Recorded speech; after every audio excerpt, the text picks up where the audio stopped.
Hello, नमस्कार, good morning बच्चों।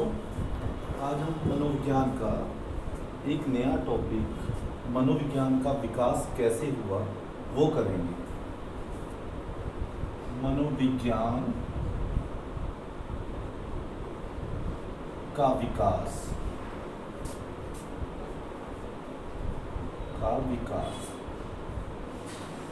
बच्चों,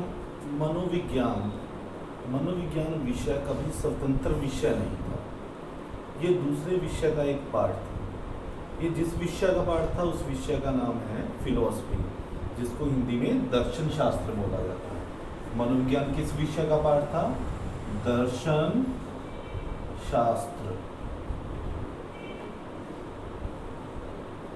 तो बच्चों, पहले मनोविज्ञान दर्शन शास्त्र का एक पार्ट था, परंतु समय के साथ साथ कुछ मनोवैज्ञानिकों ने सोचा कि मनोविज्ञान उस व्यवहार का अध्ययन करता है जो दर्शन शास्त्र नहीं करता।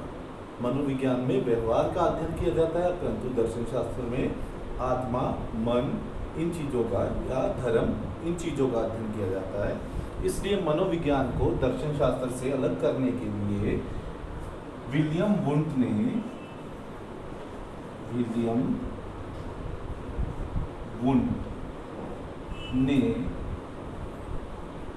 1879 में मनोविज्ञान की फर्स्ट प्रयोगशाला फर्स्ट लैब जर्मनी के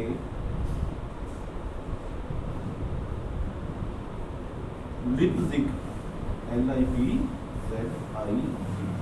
लिप्जिग सिटी में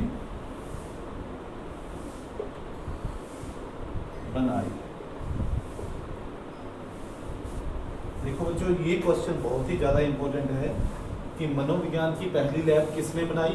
विलियम वुंट ने। कब बनाई? 1879 में। कहाँ बनाई? जर्मनी के लिप्जिग शहर में। मनोविज्ञान की फर्स्ट लैब किसने बनाई? विलियम वुंट ने। कब बनाई? 1879 में। कहाँ बनाई? जर्मनी के शहर लिप्जिग।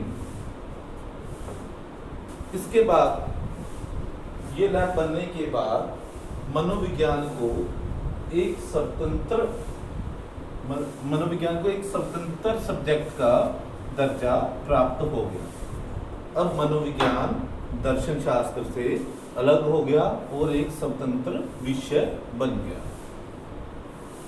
मनोविज्ञान के स्वतंत्र विषय बनने के बाद मनोविज्ञान के बारे में अलग अलग मनोवैज्ञानिकों की अलग अलग सोच पैदा हुई, जिसे हम मनोविज्ञान के स्कूल कहते हैं।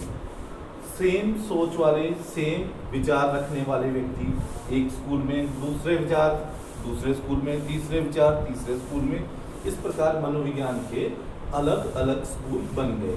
मनोविज्ञान के काफ़ी सारे अलग अलग स्कूल बने, परंतु हम उनमें से कुछ मुख्य स्कूल की बात अगले लेक्चर में करेंगे। थैंक यू बच्चों। Stay safe, stay home, all the best. ध्यान से पढ़ना। Thank you very much.